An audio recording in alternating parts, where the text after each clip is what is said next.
तपाईहरु आज रिजर्भमा हुनुहुन्छ तर कहिलेकाहीँ सधैँ हामी यसरी हिँड्न हैन मौकामा हिँडे।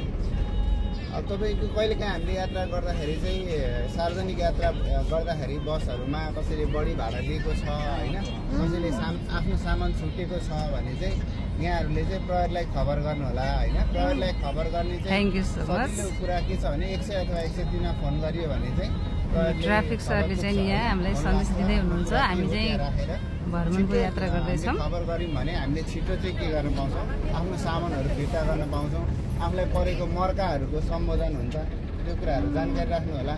अनि चालकहरुले पनि अस्वाभाविक गतिमा चलाएको छ, ओभर स्पिड चलाएको छ, फोनमा मात्रै कुरा गरेर चलाएको छ, आवेशमा चलाएको छ भने पनि र यो चालकहरुले तपाईहरुले पनि आरक्षण सिटहरु हुन्छ के, जस्तो महिलाको सिट छुट्याइएको छ, ज्येष्ठ नागरिकको अपाङ्गको सिटहरु हुन्छ हैन।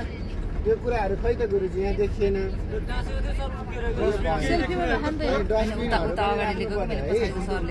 अनि खाएको खानेकुराहरुको पोल्के सडकमा फाल्नु त भएन नि त, त्यसको लागि ठाउँ छैन भने पनि आफ्नो ब्यागमा साइडमा राखेर तपाईहरुले अनि त्यो फोहोर फाल्ने ठाउँमा कन्टेनरमा लगेर छाड्दिनुस् है त। थ्यांक यू सो मच, धेरै धेरै धन्यवाद है हजुरलाई जानकारी दिनको लागि। परिचय यही छ। Thank you so much, thank you so much, thank you so much. हस्, धेरै धेरै धन्यवाद। हस्, धन्यवाद। ल, हामीले पहिला थोरै ट्राफिक सरको चाहिँ नि हामीले सन्देश सुन्यौँ। हामी यात्रा गर्दाखेरि यात्रुहरूले पाउनु पर्ने सुविधा अनि गाडी चालकले दिनुपर्ने सुविधा होइन, त्यसको बारेमा हामीलाई ट्राफिक सरले यहाँ यो हाम्रो गाडीमा हामी भ्रमण जाँदैछौँ, यो गाडीमा आएर चाहिँ उहाँहरूले जानकारी दिएर जानुभयो, त्यसको लागि धन्यवाद।